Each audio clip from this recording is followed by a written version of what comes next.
The mark of the Arverni. First dream. My eyes were still locked on Magic Mike. Everything else faded away, as though a misty veil was blocking my view. A slight tickling on my cheek broke my transfixed gaze. A tear, freed from my eye, slowly trickling down. What's wrong with me? Everything feels so weird, so surreal. Was it that terrible nightmare? Eventually my pulse began to slow down. It was a pleasant feeling, and I was sure Magic Mike had a lot to do with it. Thanks, Magic Mike.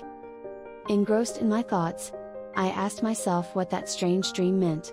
It was more than I could process. Did it mean anything at all? Or was it all just nonsense? Whatever it was kiki and totally insane.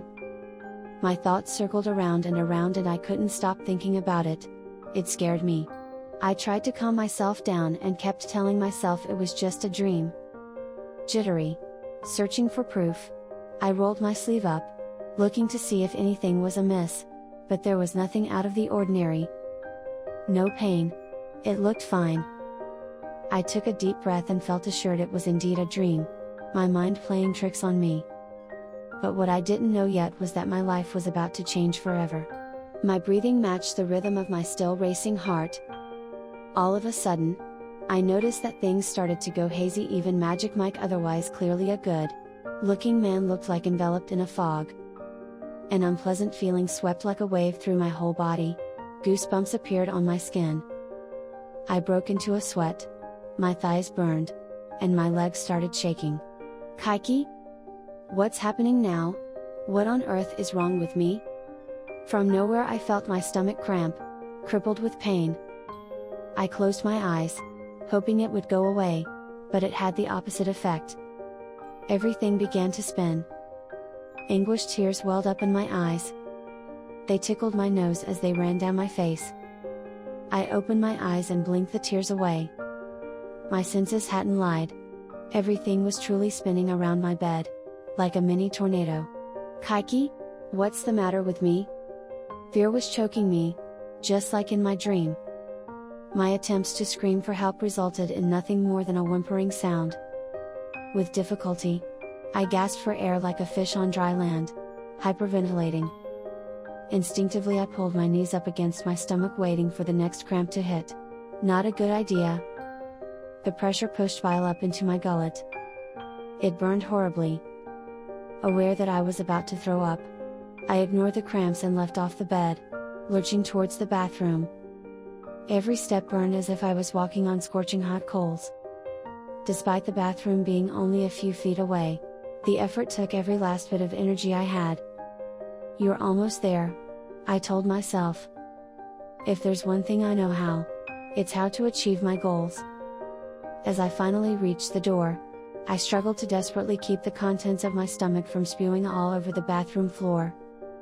I did this by strategically placing my hand over my mouth and holding it there as if my life depended on it. Shit. This is bad. In order to contain the mess I was about to make, I kneeled next to the toilet bowl and hugged it. I puked my guts out and emptied everything I had eaten in the last few hours. Feeling as though my stomach took an eternity to recover, I looked down at my artwork, a brownish lumpy collage of soggy muesli. The stench of vomit engulfing the bathroom.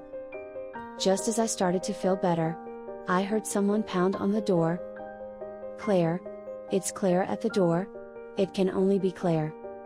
I kicked the bathroom door with my heel, but before it closed shut, I heard Claire's voice calling out for me.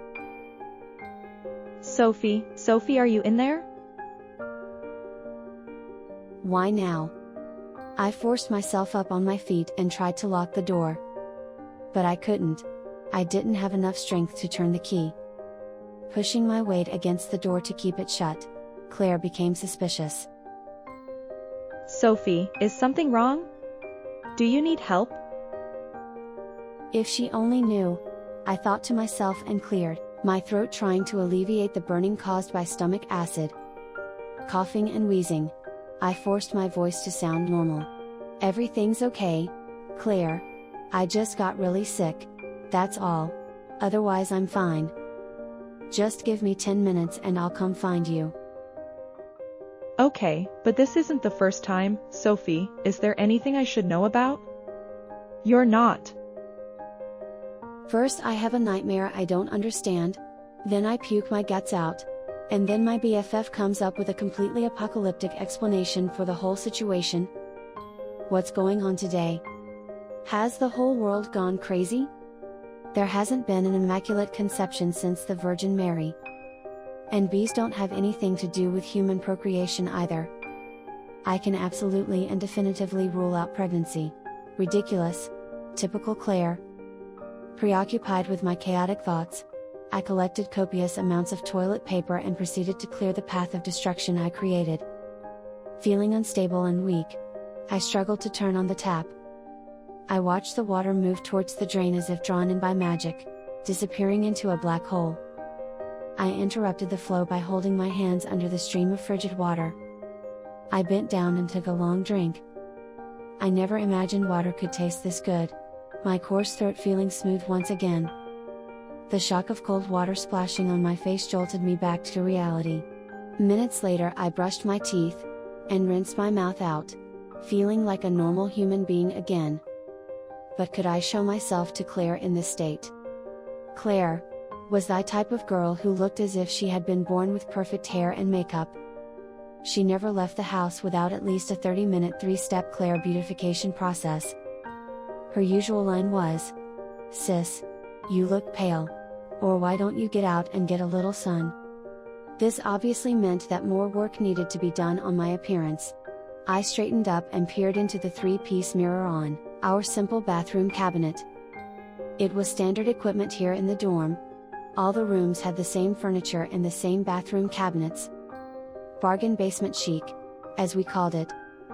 When I looked at my face, I immediately noticed a dark shadow in the middle of my forehead. Squinting, I tried to sharpen my blurry vision, but it didn't change what I saw. I picked up a face cloth and placed it under the dispenser, squeezing out about a week's worth of soap. I scrubbed my forehead until a mass of white foam materialized.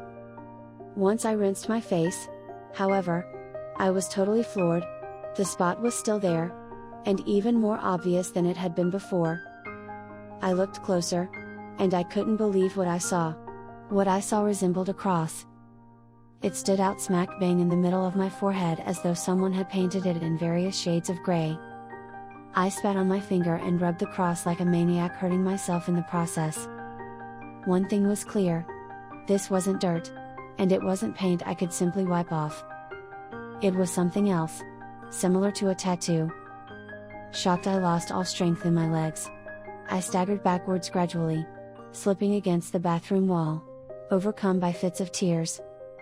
I huddled on the floor and wept uncontrollably. You should leave and not watch what that cross is all about, and how Sophie deals with it. Do not subscribe, believe me, you don't want to be reminded when the story continues. I warned you.